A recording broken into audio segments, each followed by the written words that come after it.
بسم الله والصلاة والسلام على رسول الله اللهم اشرح لي صدري ويسر لي أمري واحلل عقدة من لساني يفقه قولي ولا حول ولا قوة إلا بالله العلي العظيم وبعد.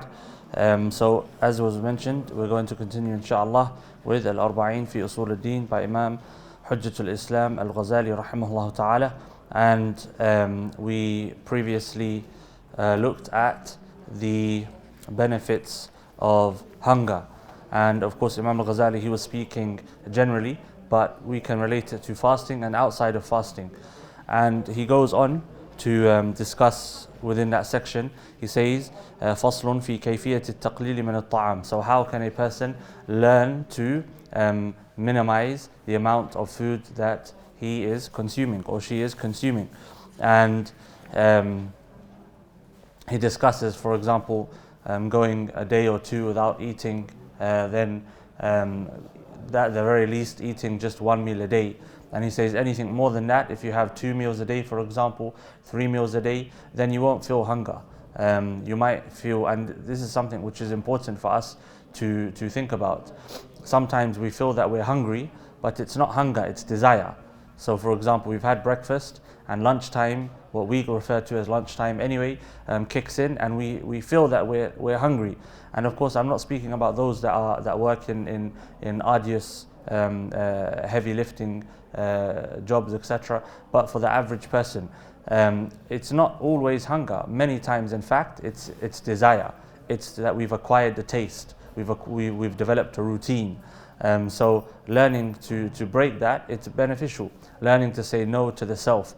And something that we can do, which can help us outside of the month of Ramadan, is learning to say no to ourselves a few times a day. So for example, we may be accustomed to having a particular type of drink.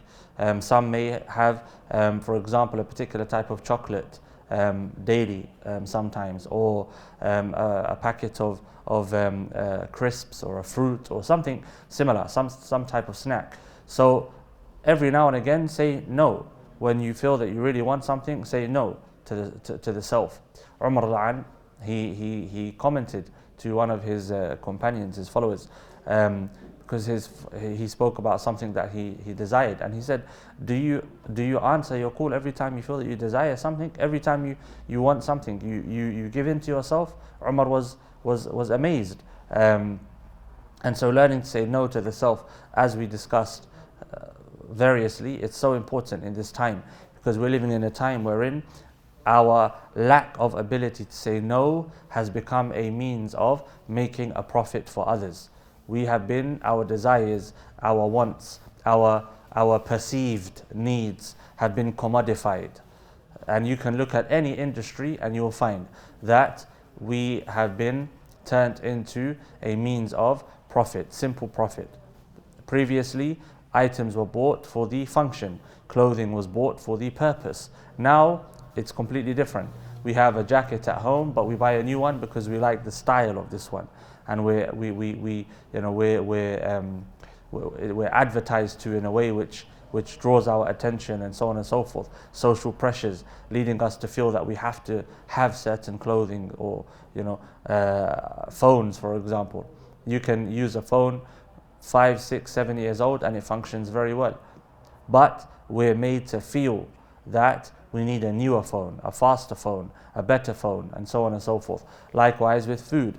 Nowadays, we see it as ease, and we see it as, some may see it as a blessing, but perhaps it's actually a calamity. The new modes of home delivery, Uber Eats and Deliveroo and all of these other ones, these are very problematic, because now we desire something and we don't even have to leave our home. There's no effort in acquiring that which we desire, and we become lazy. We become accustomed to gourmet food, to restaurant food.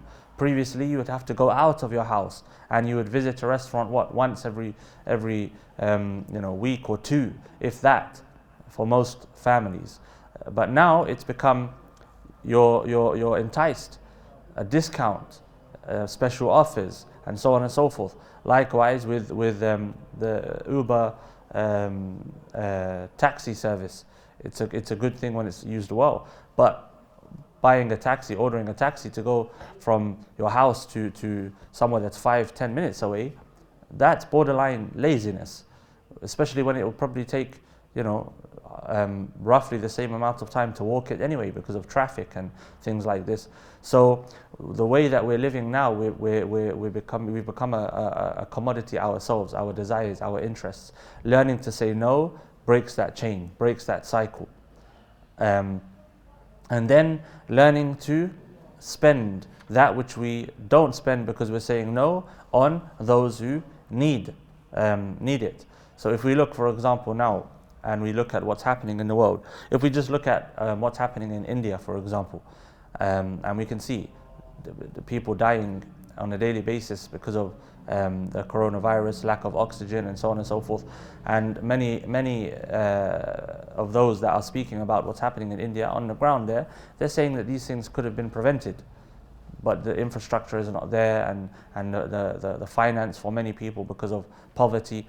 How much does it cost to purchase an oxygen tank? We could probably purchase many if we were to cut out that which we do not need. And India is just an example. Likewise, any place in the world, if we were to cut out that which we don't need, if we were to live moderate lifestyles, then we could lead to the betterment of the entire world. If we look at the suffering that's taking place in the UK alone, the suffering that's taking place amongst Muslims and non-Muslims, we could easily rid those people of their suffering by simply saying no to ourselves. It goes back to what we were speaking about previously: buying a jacket for 400, 500 pounds, headphones for 500 pounds, trainers for 200-300 pounds, etc., etc. Living beyond our tax bracket, if you like. So it's important to reflect upon these things, because we can fall into sin by living a lifestyle which is not befitting of our financial capabilities. We can fall into sin.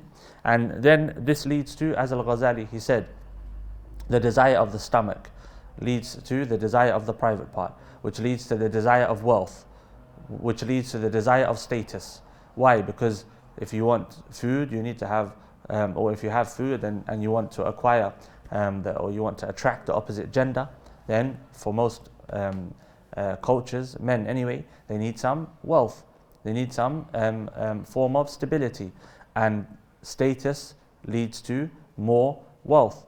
And status leads to competitiveness, leads to cheating, leads to these things, which leads to the situation that we're in now. It's a never-ending story. Behind every door is a door. So learning not to open that first door is very, very important. It protects us from the calamities of our own selves that we have fallen victim to today in modern society. If we were to look at many industries that have become completely oppressive. So he says, so we're going to look at this early evening, inshallah, the second part of this section, al-asl thani في الكلام. He says, وذلك لا بد من قطعه فإن الجوارح كلها تؤثر أعمالها في القلب لكن اللسان أخص به لأنه يؤدي عن القلب ما فيه من الصور. So he's going to speak now about why the tongue has such an impact on the heart. And he says that the tongue, he says every single part of the body, every limb has an impact on the heart. But the tongue has the biggest impact. And the tongue affects the heart directly. That which you speak affects the heart. And that which you speak also shows the state of your heart. If I am constantly complaining, if I am constantly ungrateful, it shows that I have an ungrateful heart. And the Prophet ﷺ, he said, من لم يشكر الله لم يشكر من لم يشكر الناس لم يشكر الله. Whoever doesn't, أو كما قال عليه الصلاة والسلام, he says, whoever doesn't show gratitude to the people doesn't show gratitude to Allah subhanahu wa ta'ala. Some of the ulama, they say what this means is his nature is not a grateful nature. He's not a grateful natured person. So if he's not a person who says thank you to people, it's very likely he's a person who doesn't he doesn't show his gratitude to Allah subhanahu wa ta'ala, because it's a type of nature. The ungrateful person will always see that which they feel they should be ungrateful for. Whereas the grateful person will always see that which they should be grateful for, even if they're in the worst of situations. And that's who we should aspire to be. So he says, فَتَقْتَضِي كُلُّ كَلِمَةٍ سُورَةً فِي الْقَلْبِ محاكية لها فلذلك إذا كان كاذبا حصل في القلب سورة كاذبة وأعوج به وجه القلب. He says, everything that you say basically has a direct impact on the heart, and it's a reflection of what's in the heart. So if you speak and you speak a lie, a lying state develops in the heart, and the face of the heart, the direction of the heart is bent slightly. It becomes corrupted. The Prophet ﷺ, he said when speaking about lying, that lying leads to fujur, and fujur leads to hellfire. And a person will continue to lie until Allah subhanahu wa ta'ala writes him as a liar. It starts with one lie, it leads to another lie, leads to another lie, leads to another lie, until this person becomes a fajr. This person becomes a fasiq. He's an unrighteous person. He's a wicked person because he continually lies. He becomes accustomed to it. And Allah subhanahu wa ta'ala then sees this person as a liar. And if a person is known as a liar within a community, it's very difficult for that person to save face after that. No one trusts that person anymore. The famous fable, the boy who cried wolf. It's a real story. Perhaps it didn't happen in such a way, but it's a real story in the sense that if you lie and you lie and you lie, eventually people are not going to believe you anymore. If you continually prove to be distrustful with others, then you can only blame yourself for being distrusted. And something to think about here is social media. The way that we forward information that we receive without checking it. Sometimes that's the worst type of a lie. There have been cases I've seen myself wherein people have forwarded messages which are complete lies, and those messages are very dangerous because they could lead to major divisions within a community. For example, there was a message that was sent saying a particular type of people are attacking Muslims in a particular area. But upon investigation, the Muslims that were being attacked were gang members, and the ones who were attacking were gang members. So to say that a particular type of people are attacking Muslims, that's a complete lie. It's something to do with it's a gang-related issue. It's got nothing to do with religion or color or so on and so forth. But framing it like that, you can lead to a major problem within a community, and you would be responsible for the sin that takes place after that. He says, وإذا كان في شيء من الفضول مستغنى عنه اسود به وجه القلب وأظلم حتى تنتهي كثرة الكلام إلى إماتة القلب. He says, if you are speaking, and he's saying fudul here, so he's saying if you're speaking that which is basically it's unnecessary, it's just speech for the sake of speech, and you continually do so, this leads to the heart becoming darker, gradually becoming darker, which could lead to the death of the heart. And today we complain from symptoms of a dead heart, that we don't feel the effects of the Quran and so on and so forth. And when we look to society, we're no longer impacted by reminders as we used to be collectively, perhaps because of the amount of speech that we engage in now, social media, online. And when you look at reminders, the reminders that take place online constantly, it's led to words becoming diluted. We become desensitized to receiving these reminders. We receive so many. How many reminders are forwarded to us on WhatsApp, on Twitter, on Facebook, on Instagram, on Snapchat, and so on and so forth, that we actually take notice of, i.e. we implement. But yet so many we forward because they sound nice. They're as people refer to them as gems, etc. But do we implement them? Then he says, ولذلك قال رسول الله صلى الله عليه وسلم, or he says, ولذلك عظم رسول الله صلى الله عليه وسلم أمر اللسان فقال من يتكفل لي بما بين لحييه ورجليه أتكفل له بالجنة. The Prophet ﷺ, he said, whoever can guarantee me that which is between basically his jaws and his legs, i.e. his private part, I can guarantee for him paradise. What does he mean by that? I.e. he preserves his tongue and his private part. he does not engage in haram with the tongue or the private part. So he does not engage in illicit behavior out of marriage, and he does not speak ill. And speaking ill, we have to understand what it means. It's not only lying, it's not only backbiting, it's not only slandering. There are many things which fall into this. He's going to discuss them shortly, inshallah. Then he says, وَسُئِلَ عَنْ أَكْثَرِ مَا يَدْخُلُ النَّاسَ النَّارِ فَقَالَ الْأَجْوَفَانِ الْفَمُ وَالْفَرْجِ. The Prophet ﷺ, he said, he was asked, what are the things which, or the greatest reason for people to enter into the hellfire?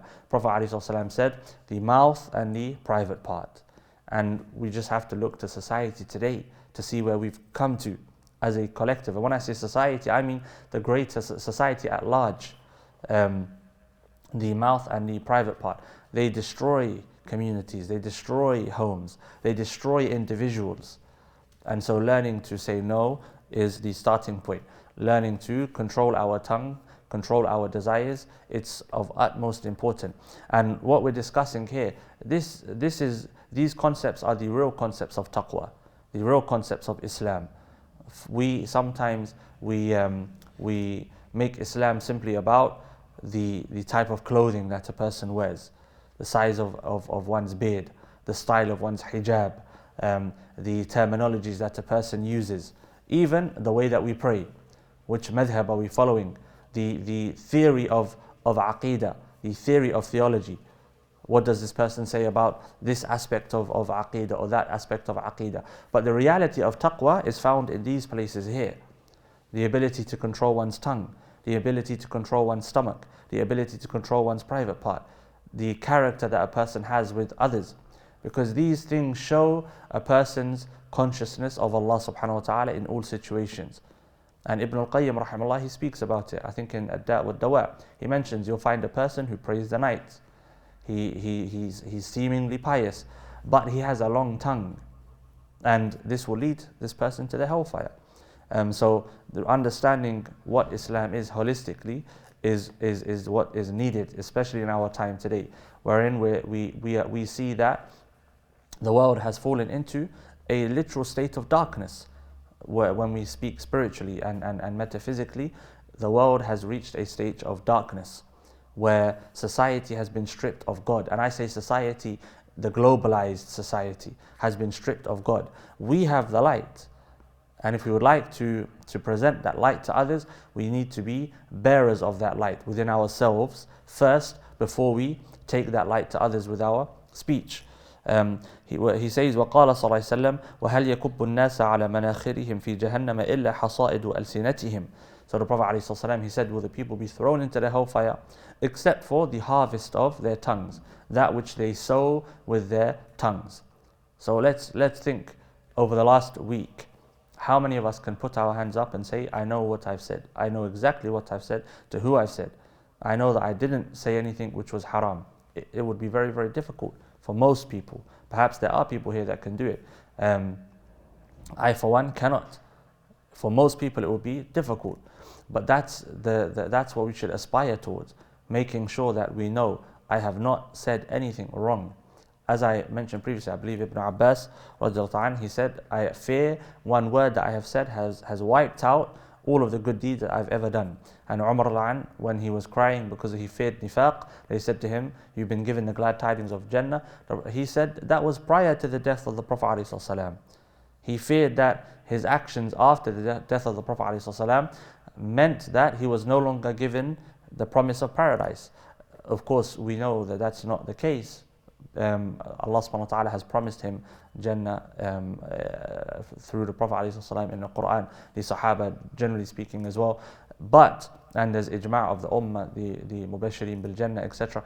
But the point is the way that Umar looked at himself, he looked at himself as a person who was susceptible to falling victim to his own mistakes, and the biggest one is the tongue. He says, وقال صلى الله عليه وسلم وقال له معاذ أي الأعمال أفضل فأخرج لسانه ووضع عليه يده وقال إن أكثر خطايا ابن آدم في لسانه. So he said that Mu'adh he asked the Prophet ﷺ which of the actions are better, upon which the Prophet ﷺ, he showed Mu'adh his tongue and placed his finger upon it and said that most of the mistakes of the son of Adam come from the tongue. That's what we're going to be accounted for the most. And I've said it before, imagine now the extension of the tongue, the keyboard, the smartphone, the smart tablet, all of these input devices, which are perhaps worse than the tongue, because I say a word which is haram, I say a sentence which is wrong, only those that are present are going to hear it. But when I type it up onto Twitter, Instagram, Snapchat, all of these things, that statement or that sentence is going to be read by every single person that comes across it for however long it exists on the internet. If I pass away and it's still there, it's going to continue whilst I'm in my grave. And now we feel braver because we can hide behind the mask of fake names, etc., fake usernames and handles. But Allah subhanahu wa ta'ala knows who we are. Allah subhanahu wa ta'ala knows the origin of these words, knows the owner of these accounts. Just because the people don't see us, it doesn't mean that we're not going to be held account for these things. So we have to be conscious of this. The Prophet ﷺ, he said, "Man samata naja." Whoever remains silent succeeds and is successful and will pass the test. Why? Because he protects himself from the slip-ups of his own tongue. Umar, he said, I have never regretted a silence. I have never regretted being silent, but I have regretted many words. And once you let the word go, you can't take it back. And you cannot take back the consequence of that word either. I'm sure many of you have experienced, or you've seen at least, as it's common, we all go through it. We say a word and someone misunderstands it. And we say, no, I didn't mean it like that. But the damage is done. To rectify the situation now, it takes a lot of effort because they have assumed or they've misunderstood what you are saying. We say something and they say, they get offended by it, and you say, no, I didn't mean it like that. I wasn't saying that. But they immediately take it the wrong way. It happens often between the husband and the wife.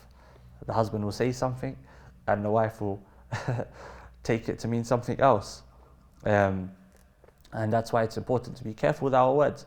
And we cannot simply say, it's the person's problem, they misunderstood me. No, we have to learn how to say things. It's not always about speaking the truth. It's about speaking the truth in the right way, at the right time, and sometimes to the right person. Imam al-Ghazali, rahimahullah, when speaking about al-amr bil-ma'ruf, calling to good, he says the condition for calling to good is assuming that the person is going to accept your advice in the first place. If you don't think that this person is going to accept your advice, then you should not advise him, because it leads to a greater evil than the evil of whatever it is you're trying to ward off. For example, those that enter into a masjid and the entire community is following a particular school of thought, i.e. fiqh. They're following a particular madhab. And this young person walks in. I say young because it's usually young people, but it's young-minded anyway. If they're older, they're young-minded. They walk into the masjid and they try to advise. They think that their advice is valid. They want to change the direction, not physical direction, but the theoretical direction of the entire community. Or they'll try to prove their point, and so on and so forth. This is unwise, and this is actually a haram, because for us unity doesn't mean unison, doesn't mean uniformity. It means unity is an integral part to the success of our ummah. And differing on valid differences of opinion, it's fine. You trying to bring uniformity now at the expense of the unity or working collectively, that's now a big problem. And if you lead to a division, you're creating a fitna, which is a sin. Although it's not related to this, but I guess it is, because it's about speech. Again, it relates to our speech. Saying the truth to the person who it's relevant to in the right way. And in relationships, in marriages, so many marriages break down because of a lack of communication skills, either from the husband or the wife, and negative assumptions. Negative assumptions, lack of communication skills. These are two core reasons why relationships break down.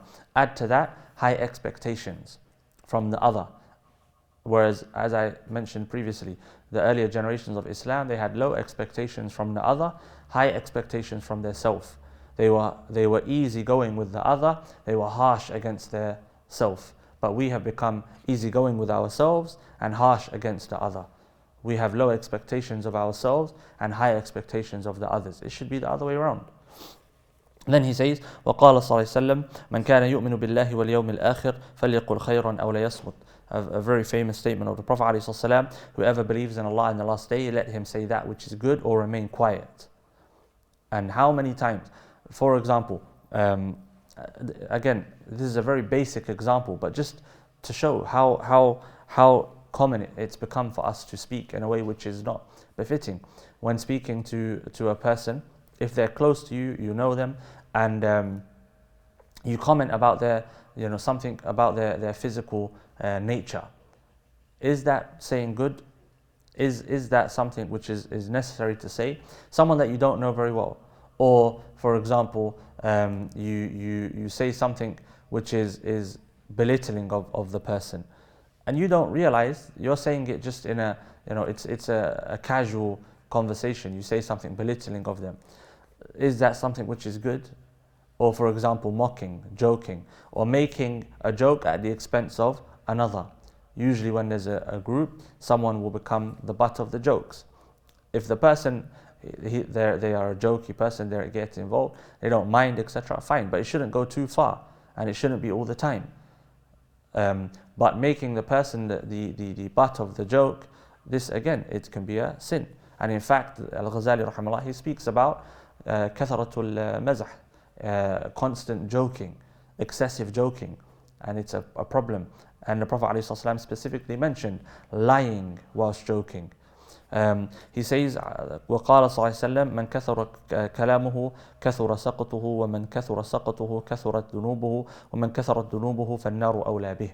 He says, whoever increases is excessive in speech, he will be excessive in his deficiencies and slip-ups. And whoever is excessive in deficiencies and slip-ups will be excessive in his sins. And whoever is excessive in his sins will fall into the hellfire. All starts from the tongue. He says, وَلِهَذَا كَانَ الصِّدِّيقُ رَضِيَ اللَّهُ عَنْهُ يَضَعُ حَجَرًا فِي فِيهِ وَلِيَمْنَعَ نَفْسَهُ مِنَ الْكَلَامِ. So Al-Ghazali, he mentions that Abu Bakr radiallahu anhu, he used to place a stone in his mouth to prevent himself from speaking. And of course, these examples have to be contextualized. Abu Bakr radiallahu anhu, he was living in a society, a community that would understand what he's doing. They were aspiring towards the same thing. We live in a community, if you place a stone in your mouth and you walk around outside, someone may try to have you sectioned. So you have to contextualize, understand the gist of what is being said, the underlying moral to the example. Then he says, في بيان الاقتصار على المهم من الكلام.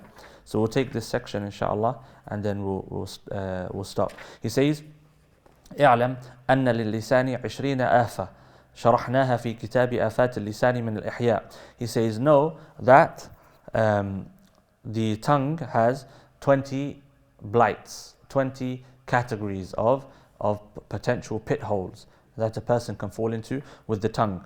And he says, rahimahullah, we have explained them in Kitab Afat al-Lisan, in the section of the blights of the tongue, min al-Ihya, in his famous and large book Al-Ihya, which hopefully we'll be resuming after Ramadan inshallah. He says, وَيَطُولُ ذِكْرُهَا هُنَا وَيَكْفِيكَ الْعَمْلُ بِآيَةٍ وَاحِدَةٍ. So he says it would draw out the process of this book and the purpose of this book to mention all of these things here, but it will suffice us to discuss one ayah, one verse, لا خير في كثير من نجواهم إلا من أمر بصدقة أو معروف أو إصلاح بين الناس. He says, ومعناه, the meaning of this verse, ألا تتكلم فيما لا يعنيك وتقتصر على المهم ففيه النجاة. He says that the meaning of this verse is to only speak about that which concerns you. And the Prophet ﷺ, what did he say? من حسن إسلام المرء تركه ما لا يعنيه. From the goodness or the signs of the uprightness of one's Islam is to leave off that which does not concern him. If you see a person who's speaking about everything and anything and all the time, this person has an issue with their Islam. And what does that tell us about the commentating culture that we've developed as a collective today, where we go online and you have individuals speaking about this Imam, about that da'iyah, about this politician, about that institution, about this particular, it could even be football player, whatever it is, commentating on everything and anything.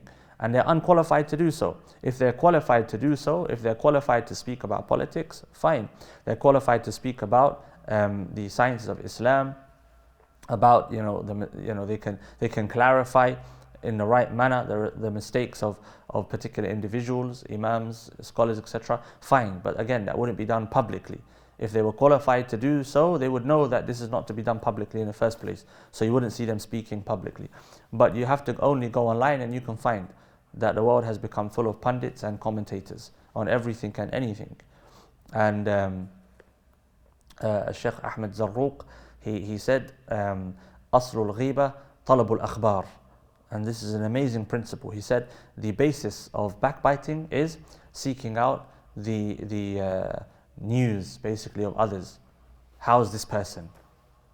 It always leads to backbiting, except in very rare situations. Why? Because backbiting is simply to mention that which the person would not like you to mention about them. It doesn't mean that it has to be something bad. It could be the person is suffering from something and you mention it. It's true, but the person doesn't want you to mention it. So it's a form of backbiting. And it leads to namima. Namima is informing others of that which was said about them behind their backs. And the Prophet ﷺ said the person who relays the information and the person who listens to it is going to suffer in the hellfire. A teacher of mine, he said that he used to have an individual who used to come to him and try to tell him, because he had a high position in the University of Medina, and so people would always speak about him. And there used to be a particular person who would come and try to inform him of what others were saying about him. And he said, I would always stop him before he could even start his sentence and tell him, as the Prophet ﷺ said, that I want to go to the people with an open heart. I don't want to meet people and I have ill feelings about them. I.e., he would rather not know what people are saying about him, so that he can meet them with a good heart. He's not concerned about what they're doing or what they're saying. He's concerned about the state of his heart. He doesn't want to harbor ill feelings for others. That's the state of a believer.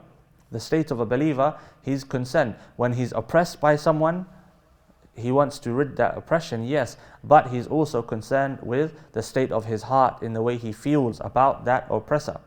When we look to the Prophet ﷺ and we look to the companions and the way that they treated Quraysh, even after Quraysh had driven them out and murdered them and fought them and lied about them and slandered them, the Prophet ﷺ was concerned about their iman. The head of the munafiqeen, the Prophet ﷺ was concerned about his iman. That's the high station, moral station that we should aspire towards. And so cutting out things like ghiba, namima and these things leads to that. It leads to tranquility of the heart. Also, again, what's related to this? Negative assumptions. How many times have we heard someone will say, oh, this person said this, but I think they were trying to, what do they mean by that? Why did they look at me in this way? Why didn't they, it's a never-ending story. That's why the believer is to make excuses for his brother and his sister. He said salam to someone, the person didn't reply, he should immediately say, perhaps the person didn't hear me. The person was probably daydreaming. He sees someone, he didn't see him, he'll say that person must be short-sighted. Making excuses. If a person reacts to him in an angry manner, the person mistreats him, he'll say that person was having a bad day. I've been there before. I've been there, you've had a bad day, you're stressed out, you accidentally take it out on another person, you go home and you feel bad about it. Making excuses, even if that wasn't the case. Even if this person is Fir'aun, of course, he's not literally going to be, or she's not literally going to be Fir'aun, but even if they were, the point is to make excuses for them in our hearts so that our hearts are free of any ill feelings. And the person who has a free heart, a light heart, a heart which is not full of ill feelings and assumptions of others, they will live an easy life. But the person who fills his heart with negative thoughts about others, negative assumptions about others, negative views of others, that person is going to have a very difficult life, because it's just full of anxiety and pain and stress. So if we fill our hearts with excuses for others, don't have assumptions, don't backbite, don't slander, so on and so forth, don't engage in carrying gossip to one another, it leads to a better state of heart, a better state of community, a better state of society at large. So he says, قال أنس رضي الله عنه استشهد غلام منا يوم أحد فوجد على بطنه صخرة مربوطة من الجوع فمسحت أمه التراب عن وجهه وقالت هنيئا لك بالجنة يا بني فقال رسول الله صلى الله عليه وسلم وما يدريك لعله كان يتكلم فيما لا يعنيه ويمنع ما لا يضره. So look at this. Anas رضي الله عنه, he said that a young person was martyred on the day of Uhud, and they found tied to his stomach a rock because of hunger. In the time of the Prophet ﷺ, they used to tie rocks to their stomach to compress the stomach so that they wouldn't feel the pangs of hunger, etc. And he's saying this, indicating seemingly a righteous person, a person who was suffering, a person he witnessed Uhud with the Prophet ﷺ in that state. And his mother went to him and wiped the dust from his face and said, congratulations, Jannah is waiting for you, to her son. And the Prophet ﷺ said, وَمَا يُدْرِيكَ, he said, and what? How do you know? Perhaps he used to speak about that which did not concern him, and he used to prevent giving from that which he did not need. So it's not that he wouldn't give, it's that he had that which he did not need. Potentially, he's saying perhaps he had that which he did not need, but he still did not give it. He was potentially being miserly with that which he was not in need of, that which was surplus to his needs. And imagine, that's before globalization, before people were aware of the suffering taking place globally. Today we know about the suffering that's happening in the furthest corners of the earth. So what about us? Do we have wealth that we don't need, that we're not spending, we're not giving? May Allah subhanahu wa ta'ala overlook us and forgive us. Then he says, Al-Ghazali, وَحَدُّ مَا لَا يَعْنِي هُوَ الَّذِي لَوْ تُرِكْ لَمْ يَفُتْ بِهِ ثَوَابٌ وَلَمْ تُنْتَجِزْ بِهِ ضَرُورَةٌ. He says, how do you know what doesn't concern you? He says, what doesn't concern you is that if you leave it off, you wouldn't lose out on any reward. So completely akhirah centric, thinking about the next life. That which doesn't concern you is basically that which doesn't relate to your akhirah. That's what he's saying. وَلَمْ تُنْتَجِزْ بِهِ ضَرُورَةٌ. And you would not lose out, you wouldn't miss out on a necessity, an acquirement of a necessity. So he's saying that which concerns you is that which relates to your akhirah, and that which is a necessity for your dunya, nothing else. Again, contextualize. It's because we cannot go to our homes and now say, I'm not going to talk unless I need something, or it relates to my akhirah, because our relationships will break down. The way that we live, we're not accustomed to that. But it's about becoming conscious of what we say and how we say it, and making sure that what we say is not haram. And we can have conversations with people, trying to think why before we have those conversations. So for example, you may be speaking to someone about a sport. There's no problem in that. Why are you speaking to them though? And how are you speaking to them? If you're speaking to them to give them company, to lift their mood, and you have the intention of pleasing Allah subhanahu wa ta'ala through doing so, even if you're speaking about something as simple as sport, you can be rewarded for that. But if you start speaking about, oh, did you see that player? Did you see the size of him? Did you see this? Did you see that? Then now you're potentially falling into haram, because you're backbiting. Likewise, politics. There's a line. If you're going to speak about a politician, his policies, your views on the way he's ruling the country, etc., fine. But when you start calling him names, which is commonplace, oh, did you see what that donkey said yesterday? Now you've crossed the line. That's haram. And speaking about his physical features, likewise, with sisters, the same thing. All of these rules are applied in every aspect. The believer is a believer in all situations. We're not reactive, we're principle based. Then he says, and we're coming to the end, he says ومن اقتصر من الكلام على هذا قل كلامه فليحاسب العبد نفسه عند ذكره ما لا يعنيه أنه لو ذكر الله تعالى بدلا عن تلك الكلمة لكان ذلك كنزا من كنوز السعادة فكيف يسمح العقل بترك كنز من مكنوز وأخذ مدرة. He says that whoever suffices himself with this, i.e. only speaking about that which relates to his akhirah, of reward, like that which he needs to say to gain reward, and that which is necessary for his dunya, this person he will basically succeed with his tongue, at least anyway. And again, contextualization. This was authored nearly 1,000 years ago now. So trying to apply it as it is into our time would not be possible, especially the way that we live today. But it's about understanding the underlying moral of what he's saying, to be aware of what we say, to make sure that we don't speak haram and we don't speak about that which doesn't concern us, etc. Then he says, now reflect over this, he says, all of the times wherein you spoke about that which doesn't concern you, you could have remembered Allah subhanahu wa ta'ala, and remembering Allah subhanahu wa ta'ala will earn you a treasure from the treasures of paradise. And instead of earning a treasure from the treasures of paradise, you've taken a lump of mud. That's what he's saying. If a person offered you gold in one hand, a lump of mud in another hand, a fool would take the lump of mud. Every person would take the lump of gold. He's saying that's similar with our tongues. But we don't understand, we don't conceptualize because it's not tangible. We don't see the gold in front of us. But that's what's happening when we speak and with the remembrance of Allah subhanahu wa ta'ala. We do azkar, we recite Quran. We're earning tangible rewards in the akhirah. And when we speak about that which doesn't concern us in this dunya, then it's like mud. There's no benefit to it. And he goes on to say, if that which didn't concern you was haram for you to speak about, then rather than taking the gold, you're taking a flame of fire instead. You're taking a flame of fire rather than taking the gold. That's what's taking place every time we speak. He says, وَمِن جُمْلَةِ مَا لَا يَعْنِي حِكَايَةُ الْأَسْفَارِ وَأَحْوَالِ أَطْعِمَةِ الْبِلَادِ وَعَادَاتِهِمْ وَأَحْوَالِ النَّاسِ وَأَحْوَالِ الصِّنَاعَاتِ وَالتِّجَارَاتِ وَمِن جُمْلَةِ مَا تَرَى النَّاسَ يَخُوضُونَ فِيهِ.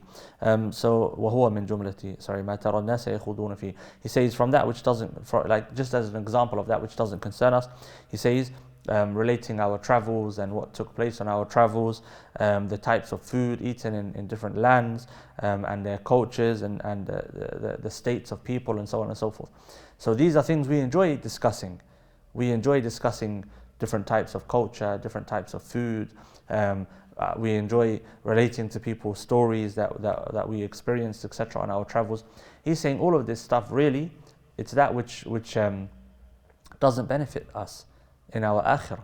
It can benefit us though, if it's for a reason, if there's a purpose behind it, an intention behind it. For example, getting to know the foods and the cultures of people for the sake of ta'aruf, for the sake of unity, that's fine. Today we compete. People, they'll compete in their culture. Oh, we eat this and we eat that, and our food is better than your food, and so on and so forth. And it's very, very silly. For example, mocking something which takes place amongst us for some reason, mocking English food. Oh, it's so plain, and there's no heritage to it, etc. What did the companions eat? The companions' staple food was dates and wheat and barley and things like that. If modern food is plain, the food of the companions was plain. Would we ever mock the culture of the companions? No. So it's about having that maturity.